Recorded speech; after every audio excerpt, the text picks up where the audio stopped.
ചെറിയ ഇടവേളയ്ക്ക് ശേഷം രാഹുൽ മാങ്കൂട്ടത്തിൽ വീണ്ടും വാർത്തകളിൽ നിറയുകയാണ്. നമുക്കറിയാം കഴിഞ്ഞ ദിവസമാണ് യുവതിയും രാഹുൽ മാങ്കൂട്ടത്തിലുമായ ചാറ്റ് വന്നത്. അതിൽ ഭയങ്കര നീചമായ രീതിയിലുള്ള പദപ്രയോഗങ്ങളാണ് രാഹുൽ മാങ്കൂട്ടത്തിൽ ഉപയോഗിച്ചിരിക്കുന്നത്.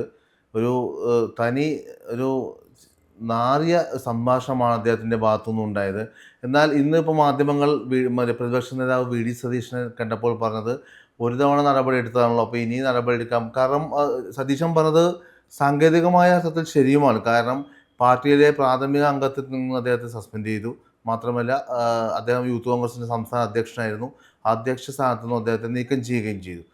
അപ്പോൾ ഇതിന് രാഹുൽ മാങ്കൂട്ടത്തിൻ്റെ ഈ വിഷയത്തിൻ്റെ ഗതി എങ്ങോട്ടായിരിക്കും ഇനി പോകുന്നത്? രാഹുൽ മാങ്കൂട്ടത്തിന് ഈ അടുത്ത ഇലക്ഷൻ മത്സരിക്കാനുള്ള സാധ്യതയൊക്കെ വിദൂരമല്ലേ? കഴിഞ്ഞ ദിവസം പുറത്തു വന്ന ചാറ്റ് ഗുരുതരമായിട്ടുള്ള ഒരു സംഗതി തന്നെയാണ്. ആ ചാറ്റ് വായിച്ചു കഴിഞ്ഞ് കഴിഞ്ഞാൽ മാർച്ച് മിക്കവാറും എല്ലാ ഡേയ്സും ചെയ്യാം എന്ന് അദ്ദേഹം പറയുന്നു.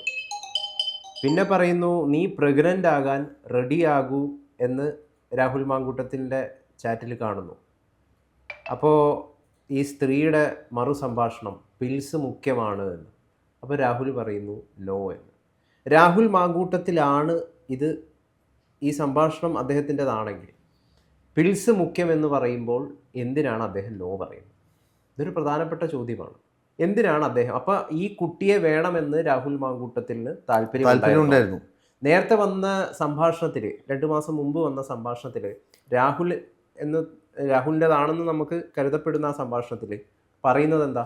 എൻ്റെ ജീവിതം തകർന്നു പോകും, നീ എന്താണ് ഇപ്പം ഇങ്ങനെ പ്രതികരിക്കുന്നത്, എൻ്റെ പൊതുപ്രവർത്തന ജീവിതം തകർന്നു പോകുമെന്ന് രാഹുൽ മാങ്കൂട്ടത്തിൽ പറയുന്നുണ്ട്. എന്താണ് അതുകൊണ്ട് ഉദ്ദേശിക്കുന്നത്? അപ്പോൾ അതിൻ്റെ അർത്ഥം എന്താണ്? ഈ ചെയ്തതൊക്കെ തെറ്റാണ് എന്ന് രാഹുൽ മാങ്കൂട്ടത്തിൽ എന്ന് പറയുന്ന പൊതുപ്രവർത്തകൻ തിരിച്ചറിയുന്നതാണ്. തീർച്ചയായിട്ടും. അല്ലാണ്ട് അദ്ദേഹം എൻ്റെ പൊതുപ്രവർത്തന ജീവിതം തകർന്നു പോകും എന്ന് പറയേണ്ട ആവശ്യമേ ഇല്ല. അപ്പൊ അദ്ദേഹത്തിന്റെ ഉള്ളിൽ താൻ ഈ ചെയ്യുന്നത് തെറ്റാണ് എന്ന തോന്നൽ ഒരു പക്ഷേ രൂപപ്പെട്ടിട്ടുണ്ടാവാം.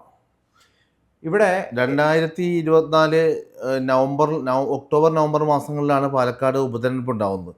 അതിനേക്കാൾ ഒരു 6 മാസം മാർച്ചിലാണ് ഈ ചാറ്റ് ഉണ്ടായിരിക്കുന്നത്. 2024 മാർച്ച് മാസത്തിൽ നടന്ന ചാറ്റാണ് ഇപ്പോൾ ഇന്നലെ ചാനലുകളിലൂടെ പുറത്തു വന്നിരിക്കുന്നത്.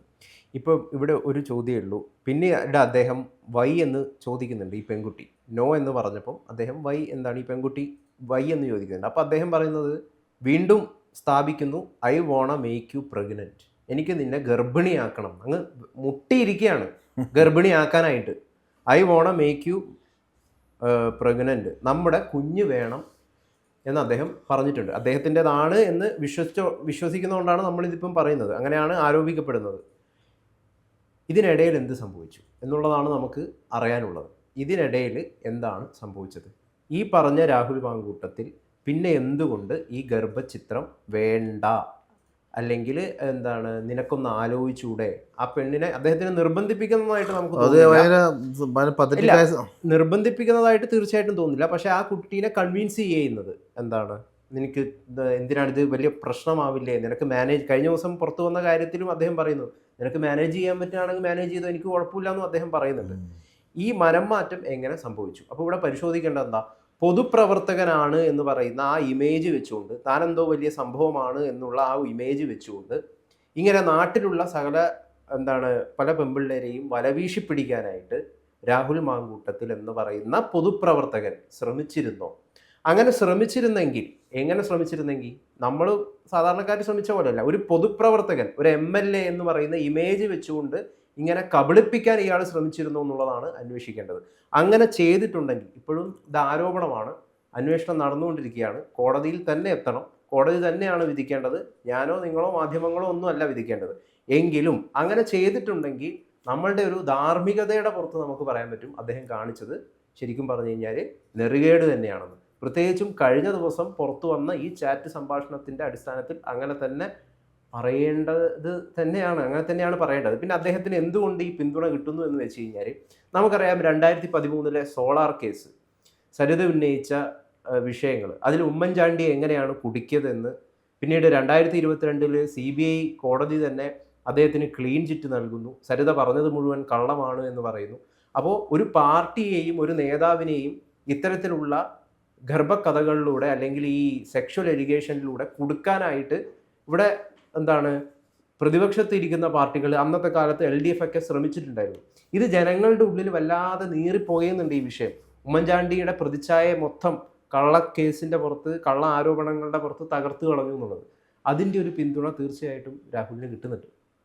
അതായത് എടുത്തപ്പെടാതിൻ്റെ കാര്യം, ഇങ്ങനെ ഒരു എക്സാമ്പിൾ ഉണ്ട്, കള്ളക്കേസൊക്കെ കൊടുത്തിട്ട് ആളുകളെ കൊടുക്കുന്നത്. അതായിരിക്കുമോ ഒരു പക്ഷേ രാഹുലിനെയും അത് ആ രീതിയിൽ കൊടുക്കാനായിരിക്കുമോ ശ്രമിക്കുന്നത് എന്ന് ഒരുപാട് ജനങ്ങളെ ചിന്തിക്കുന്നുണ്ട്. അതിൻ്റെ ഒരു പിന്തുണ അദ്ദേഹത്തിന് കിട്ടുന്നുണ്ട്. കിട്ടുന്ന ഒരു പിന്തുണ അതാണ്. പിന്നെ ഒന്നെന്ന് പറയുന്നത്, ഈ അടിമകളായിട്ടുള്ള, പാർട്ടി അടിമകളായിട്ടുള്ള കുറേ ആളുകൾ, നേതാവ് എന്ത് തെറ്റ് ചെയ്തു കഴിഞ്ഞാലും സംരക്ഷിച്ചിട്ട് വർത്തമാനം പറയണം എന്ന ബാധ്യതയുള്ള ഒരുപാട് അടിമകളുണ്ടല്ലോ.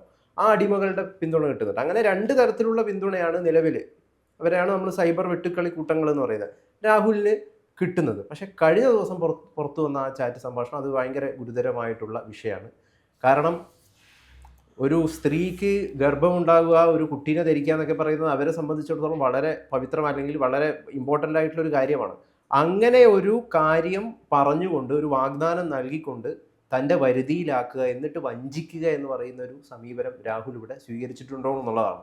രാഹുൽ മാങ്കൂട്ടത്തിൽ എന്ന് പറയുന്ന പൊതുപ്രവർത്തകന് ആരോട് വേണമെങ്കിലും യഥാർത്ഥത്തിൽ ഉഭയസമ്മതി പ്രകാരം ലൈംഗികമായിട്ട് ബന്ധപ്പെടുന്നതിലൊന്നും യാതൊരു തരത്തിലുള്ള തെറ്റുമില്ല. പൊതുപ്രവർത്തകൻ അങ്ങനെ സന്യാസിയായിരിക്കണം, സെക്സ് ഒന്നും ചെയ്യാൻ പാടില്ല എന്നുള്ള തെറ്റിദ്ധാരണയൊന്നും എനിക്കില്ല. അപ്പോൾ ഇവിടെ പക്ഷേ വിഷയം അതല്ല, സദാചാരവും കാര്യമൊന്നുമല്ല. ഇങ്ങനെ പ്രഗ്നൻ്റ് ആക്കാം, എനിക്ക് നിൻ്റെ കുട്ടിയെ വേണം എന്ന് പറഞ്ഞ് ഇദ്ദേഹം വഞ്ചിച്ചോ എന്നുള്ളത് മാത്രമാണ് ഇവിടുത്തെ ഏറ്റവും പ്രധാനപ്പെട്ടിട്ടുള്ള ചോദ്യം. അങ്ങനെ ഇതല്ല 1, 3, 2-3 സ്ത്രീകളോട് ഇദ്ദേഹം ചെയ്തിട്ടുണ്ടെങ്കിൽ ആ പൊതുപ്രവർത്തകൻ എന്ന് പറയുന്ന ലേബലിന് രാഹുൽ മാങ്കൂട്ടത്തിൽ ഒരിക്കലും അർഹനല്ല. കാരണം നമ്മുടെ മുമ്പിൽ പൊതുപ്രവർത്തകൻ എന്ന് പറയുന്നത് മര്യാദാ പുരുഷോത്തമനായിരിക്കണം, ഒരു വലിയ ധാർമ്മികത പുലർത്തുന്ന, അങ്ങനെ ഒരു ഐഡിയലിസം ആളുകളുടെ ഉള്ളിലുണ്ട്. ആ ഐഡിയലിസത്തിനെ കാത്തു സൂക്ഷിക്കാത്ത ഒരാളാണ് രാഹുൽ മാങ്കൂട്ടത്തിൽ എന്നാണ് നമുക്ക് ഇപ്പോൾ ഇതിലൂടെ മനസ്സിലാക്കാൻ സാധിക്കുന്നത്. ജനങ്ങൾ പോലും, ഇദ്ദേഹത്തെ പിന്തുണയ്ക്കുന്ന പല ആളുകൾ പോലും ഇപ്പം പറയുന്നത് എന്താ, അങ്ങനെ വലിയ ആവശ്യമൊന്നുമില്ല, ഈ ധാർമ്മികതയുടെയും ഐഡിയലിസത്തിൻ്റെയും ഒന്നും ആവശ്യമില്ല, പൊതുപ്രവർത്തകന് കള്ളനും തെണ്ടിയും വഞ്ചകനും ഒക്കെ ആകാം, നമ്മുടെ മുമ്പിൽ ഒരുപാട് എക്സാമ്പിൾ ഉണ്ടല്ലോ, അതുകൊണ്ട് അതൊന്നും കുഴപ്പമില്ല, ഏതൊരു മനുഷ്യനുമുള്ള സ്വാഭാവികമായിട്ടുള്ള പ്രശ്നങ്ങൾ പൊതുപ്രവർത്തകനും ഉണ്ടാകും, അതിലെന്തിനാണ് ഇങ്ങനെ കുറ്റം പറയേണ്ട ആവശ്യം എന്ന് ചിന്തിക്കുന്ന കുറേയധികം ജനങ്ങളുമുണ്ട്. അപ്പോൾ ഇതാണ് യഥാർത്ഥത്തിൽ ഈ പിന്തുണയുടെ, ആരുടെയൊക്കെയാണ് പിന്തുണയ്ക്കുന്നതെന്ന് ചോദിച്ചല്ലോ, ഇത്തരം ആളുകളൊക്കെയാണ് രാഹുലിനെ യഥാർത്ഥത്തിൽ പിന്തുണയ്ക്കുന്നത്. അതായത് ഇപ്പോൾ തദ്ദേശ സ്വയംഭരണ സ്ഥാപനങ്ങളിലേക്കുള്ള തെരഞ്ഞെടുപ്പ് പ്രഖ്യാപിച്ചിട്ട് ഇപ്പോൾ കുറച്ച് ദിവസങ്ങളായി, ഇപ്പോൾ ഒരു 2 മാസങ്ങളായിട്ട് ഇപ്പോൾ അദ്ദേഹം ഈ രാഹുൽ മാങ്കൂട്ടത്തിൻ്റെ വിവാദങ്ങളൊന്നും വന്നിട്ടുമില്ല കാര്യമായിട്ട്. ഇപ്പോൾ ഇന്നലെയാണ് അവസാനമായിട്ട് വീഡിയോ ചാറ്റും വാട്സപ്പ് ചാറ്റൊക്കെ പുറത്തു വരികയൊക്കെ ചെയ്തത്. അപ്പോൾ കഴിഞ്ഞ കുറേ ദിവസങ്ങളായി അദ്ദേഹം പാലക്കാട് നഗരസഭയും അതുപോലെ പാലക്കാട് വിവിധ പഞ്ചായത്തുകൾ അദ്ദേഹത്തിൻ്റെ മണ്ഡലത്തിൽ കേന്ദ്രീകരിച്ചുകൊണ്ട് ഇലക്ഷൻ പ്രവർത്തനങ്ങളിൽ അദ്ദേഹം സജീവമാണ്. അദ്ദേഹം UDF സ്ഥാനാർത്ഥികൾക്ക് വേണ്ടി വോട്ട് പിടിക്കുകയും ലീഗ് ഉൾപ്പെടെയുള്ള ഘടകകക്ഷി സ്ഥാനാർത്ഥികൾക്ക് വേണ്ടി വോട്ട് പിടിക്കുകയൊക്കെ അദ്ദേഹം ചെയ്യുന്നുണ്ട്. യഥാർത്ഥത്തിൽ അദ്ദേഹം കാണിക്കുന്നതൊരു നെറുകേട്ട ഒരു രീതിയല്ലേ? ഇപ്പോൾ ഷാഫി പറമ്പിൽ ഇതിൽ പ്രതികരിക്കാനില്ല, പാർട്ടി സംഘടന ഓൾറെഡി തീരുമാനമെടുത്തതാണ് എന്ന് പറഞ്ഞു. VD സതീശനും അത് ആവർത്തിക്കുകയാണ്. ഇപ്പം രാഹുൽ മാങ്കൂട്ടത്തിൽ പങ്കെടുക്കുന്ന ചില വേദിയിൽ വരാൻ വേണ്ടിയിട്ട് VD സതീശൻ വിസമ്മതിച്ച വരാത്തതായിട്ട് നമ്മൾ കണ്ടതാണ്.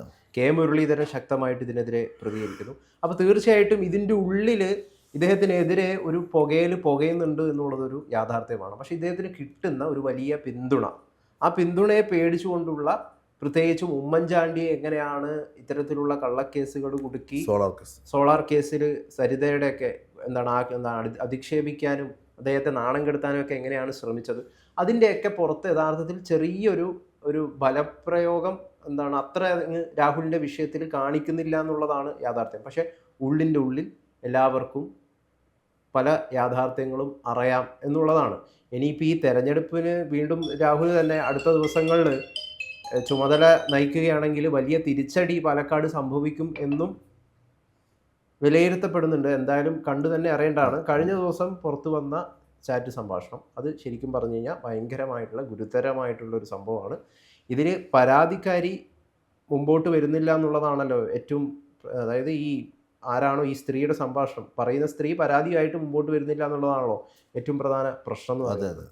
അവർക്ക് വരും ദിവസങ്ങളിൽ മുമ്പോട്ട് വന്നു കഴിഞ്ഞാൽ, പരാതി എടുത്തു കഴിഞ്ഞാൽ തീർച്ചയായിട്ടും പോലീസിന് എന്താണ് രാഹുലിനെ ചോദ്യം ചെയ്യാൻ വിളിപ്പിക്കേണ്ടി വരും, മറ്റു പലതരം വിഷയങ്ങളും ഉണ്ടാവും. അങ്ങനെയാണെങ്കിൽ ഈ MLA സ്ഥാനത്ത് നിന്ന് രാഹുൽ രാജിവെക്കുമ്പോൾ എന്തായിരിക്കും പാർട്ടിയുടെ സ്റ്റാൻഡ് തുടങ്ങിയ അല്ല, ചോദ്യങ്ങളാണ് ഏറ്റവും വരുന്നത്. കൗതുകരമായ കാര്യം ഇന്നലെ പല ദൃശ്യമാധ്യമങ്ങളിലും ഒന്ന് ചില പത്രങ്ങളിലോ വാർത്ത റിപ്പോർട്ട് ചെയ്തിട്ടുണ്ട്. മറ്റേ ഈ യുവതി എല്ലാ തെളിവുകളും ഉൾപ്പെടെ മുഖ്യമന്ത്രിക്ക് പരാതിയായിട്ട് കൈമാറും എന്നും പറയുന്നുണ്ട്. അത് വരും ദിവസങ്ങളിൽ ഇത് സംബന്ധിച്ച് കൂടുതൽ വിവരങ്ങൾ ഉണ്ടാവുമെന്നാണ് തോന്നുന്നത്. എന്തായാലും രാഹുൽ മാങ്കൂട്ടത്തിന് വരും ദിവസങ്ങളിൽ കുരുക്ക് മുറുകാൻ തന്നെയാണ് സാധ്യത എന്നാണ്. അതെ, അവസാനം നിർത്തുമ്പം നമുക്ക് ഒരു കാര്യം കൂടി പറയാം.